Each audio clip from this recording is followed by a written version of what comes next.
साम्राज्य न्यूज, सामान्यांचा असामान्य आवाज। लाडके देवाभाऊ आमच्याकडे लक्ष द्या, विमानात बसून आलात आमच्याकडे जरा बघा, ते किट सोबत आर्थिक मदत येऊ द्या जे आमच्या हक्काचं आहे। सरकारचे लक्ष वेधण्यासाठी शनिवार दिनांक 25 ऑक्टोबर रोजी आयोजित आक्रोश मेळाव्यात मोठ्या संख्येने सहभागी व्हावे।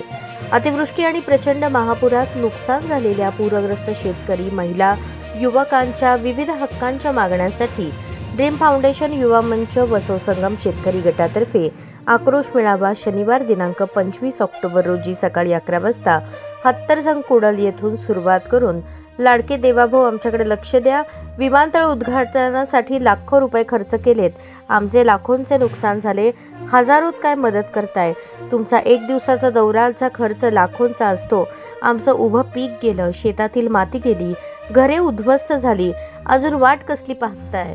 मदतीसाठी का तेही इव्हेंट करणारे कार्यक्रम करून करणार आहात? धनत्रयोदशी आहे, धन आरोग्य यांची पूजा करताना देवासोबत देवाभाऊ तुमची पूजा करू, पण आम्हाला लाखोंच्या आकड्यात मदत हवी आहे जे आमच्या हक्काचं आहे। पीक विमावाले, CSR वाले, उद्योजक सर्वांचे आलेली मदत इकडे आमच्याकडे पोहोच करा। बस झाले अक्षय पात्रचे भातखाडे, आमचे जिणे जगण्याची आता पैसे लागणार आहेत, ते देऊन देवकृपा होऊ द्या। सन्मानाने जगण्यासाठी मदत करा, भीक नको, आमच्या हक्काचं द्या, तेही आमच्या लोकांनी दिलेलं आणि आमच्या टॅक्स मधील पैसे तरी। हा संदेश तुम्हाला मिळेल की नाही माहिती नाही, पण आम्हाला मदत लवकर करा।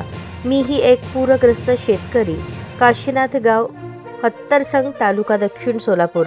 आमच्या एकत्र कुटुंबात असलेलं 5 एकर उभं पीक पाण्यात गेलं, सर्व काही संपलं। 400 foot pipe, 300 foot cable wire, 5 HP motor, 3 HP bore, pipe wire सगळं वाहून गेलं। एवढंच नव्हे तर अर्धा एकर शेतातील माती सुद्धा वाहून गेली।